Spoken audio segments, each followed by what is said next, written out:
Hello and welcome to Diamond Strikes Back, aka Diamond responds to Marvel choosing Penguin Random House as its new distributor. Now, I wasn't sure if Steve Geppi was going to have like a press release ready to go today, but the dude did, and we're going to read what he's got to say here. The once dominant Diamond Comic Distributors reacts to Marvel Comics choosing Penguin Random House as its exclusive direct market distributor. And here we are reacting to their react. So now we're like recursing through react videos. Got the big Diamond logo. Diamond Comics Distributors Chairman Steve Geppi released a statement responding to the news Marvel Comics entered da. And now a lot of this stuff is just going to be kind of business babble. This whole first chunk here, it does tell us, that they've had a long-standing relationship with Marvel, which should go back to like the 70s. I think Diamond is one of the old distributors that used to sell to like newsprint and stuff. Like that should tell you how long they've been around. Because back in the 80s and the 70s, there were a lot of distributors out there. They sold to a lot of market channels. The direct market didn't exist, but they were selling to newsstands, they were selling to pharmacies, they were selling to gas stations. They sold a lot of books. That should tell you just how much money there was in the periodical comic book market back in the day. You could have a half a dozen, maybe even more distributors selling Marvel Comics to stores all across the country. They had their territories carved out. They competed with each other in places. And you had a whole bunch of companies doing it. Compare that to the post-Heroes world, that's kind of redundant, where Diamond is the only game in town. We value our almost 40-year relationship with Marvel and are pleased that we'll continue selling Marvel. So that was something that I pointed out earlier in the first video on this, was that you could still get stuff through Marvel. The change they announced today is a behind-the-scenes shift in how Diamond interacts with Marvel for certain products. Now, this is the key takeaway here, I think. I expect the discount terms under which our retail partners, aka comic book stores, order these Marvel products to change. Now, there are two possibilities. If the terms change, well, I guess there's three possibilities for this.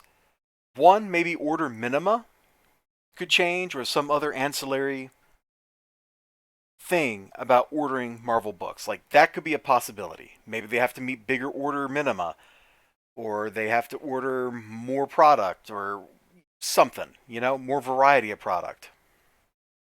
I don't know. So that's a possibility. And knowing Diamond, they'll probably throw something in there like, oh no, every month you got to order 25 Hulk books, or you just can't order from us. Like, I would kind of suspect, knowing Diamond, that they would do something like that. But the other two possibilities, prices go up and prices go down. And the more realistic of the two is that prices will go up. Why? Because if you look at the chain of who's making money on this, you have the printer, who sells to the publisher, who sells to the distributor, who sells to, in this case, the wholesaler, who then finally sells to the store. Now, previously, two of those steps, the distributor and the wholesaler, were both Diamond. But now that's been broken. There's less profit for Diamond in selling these books. And the distributor now, Penguin Random House, they're going to want their cut. So now either Marvel can take less money and give Penguin more money, or Penguin can sell to Diamond here for a higher price than what Diamond was getting before. I think that's probably what's going to happen is stores are going to see their margins shrink. I already don't see how a comic book store stays in business with the overhead they have, the price of the product they have. Like, it's kind of a miracle that they survive on the margins that they do get. I'm not surprised every time I see, like, notice of a store closing or something. I've had this conversation with my shop man before. It's like, I don't see how anybody, including you, in this business makes money. He's like, well, we do what we got to do. that's a that's a terrible place to be. There's a reason like you walk into a comic book store and it's got all this like pop culture stuff. There's Funko Pop, statuettes, toys, and it's not just because like, oh, those are fun things. It's because they can make pretty good money on some of that stuff. The margins are, I don't know what the margins are on those kind of products. I only have some experience in the book market, but I have to imagine like if you've got a whole bunch of Funko Pops and they're like $30 each, and somebody comes in and buys 10 of them, like that's got to be some pretty good money for the store. Maybe it's not. I don't know. I don't really understand Funko Pops and the appeal, but hey, that's a different story. Well, there's still details to work through. Da da da. We're committed to making this change, and this is important too.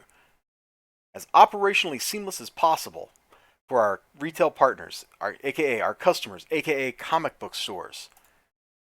So they want to make it easy for people, so people will stick with Diamond and not order through Penguin Random House, man. This is kind of a shifty, like shady arrangement for Diamond to be in. This is not the place you want to be, where you have to order from literally your competitor. and this is kind of one of the things that people gave DC flack for last year when they did their thing was now stores had to order effectively from their competition. Even though Billy Joe Bob's store in wherever that is not New York is not competing directly with Midtown Comics, in his mind he goes, boy, this money that's going to Midtown Comics' distribution subsidiary is going to Midtown Comics. I'm paying my competitor. Now Diamond, if they want to sell Marvel products, is in that same unenviable position of having to pay their competitor, another distribution company, money. And that can't sit well with Steve Geppi. It wouldn't sit well with me if I was in his position.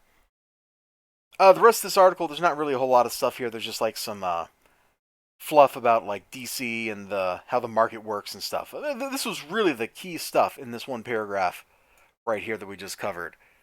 So yeah, Diamond strikes back. It's a very polite, businessy response.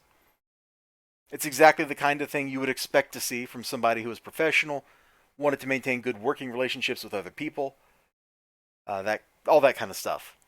So you all take care of yourselves. I'm going to get on out of here. Have a great day, great night, great whatever you got going on.